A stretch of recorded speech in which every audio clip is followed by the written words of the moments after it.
بہت سے روزے نہیں رکھے تو کیسے کفارہ دوں؟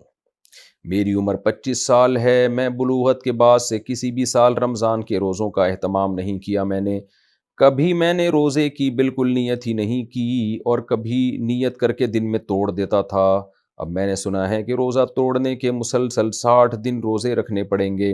یہ میرے لیے تقریباً ناممکن بات ہے، کیونکہ پہلی بات تو یہ ہے کہ میرے پاس کوئی حساب نہیں ہے کہ میں نے کتنے روزے رکھے ہیں اور کتنے توڑے ہیں۔ دوسرا، اگر حساب ہو بھی جائے تو اگر میں 10 سال کے روزوں کا کفارہ ادا کرنے بیٹھ جاؤں تو سال ہر سال بھی مسلسل روزے رکھنے کے باوجود ادا نہیں ہوں گے۔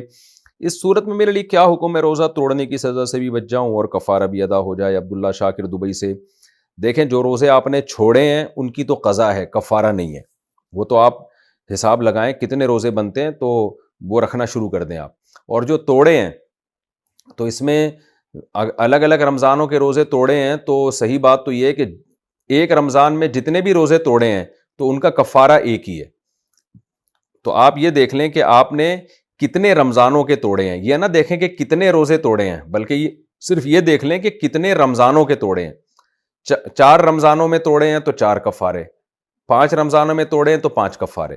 اور اگر یہ بھی آپ کے لیے مشکل ہے تو ایک قول یہ بھی ہے کہ اب آپ نے جب توبہ کر لی ہے تو ایک ہی کفارہ سارے ٹوٹے ہوئے روزوں کی طرف سے کافی ہے۔ تو آپ اب ایسا کر لیں کہ 60 روزے لگاتار رکھیں سردیوں میں، اور یہ کہنا کہ اس کی بھی طاقت نہیں ہے یہ غلط ہے، کیونکہ آپ کی عمر 25 سال ہے۔ 25 سال میں تو بڑے بڑے کام کر لیتا ہے انسان۔ محمد بن قاسم نے تو 17 سال میں سندھ فتح کر لیا تھا، آپ 25 سال میں 60 روزے نہیں رکھ سکتے، تو سردیوں میں رکھ لیں آپ، نومبر دسمبر یا دسمبر جنوری میں رکھ لیں آپ۔ تو 60 روزے آپ کو لگاتار رکھنے پڑیں گے، تو اس نیت سے رکھ لیں کہ تمام روزوں کی طرف سے یہ جو توڑیں ہیں جتنے بھی، ان کی طرف سے کفارہ، اور خوب اللہ سے توبہ استغفار کریں، آئندہ روزہ نہ توڑیں۔ اس کفارہ ادا کرنے کے بعد پھر خدا نہ خواستہ روزہ توڑا تو پھر نئے سرے سے آپ کو دوبارہ کفارہ ادا کرنا پڑے گا رمضان کے روزے کا۔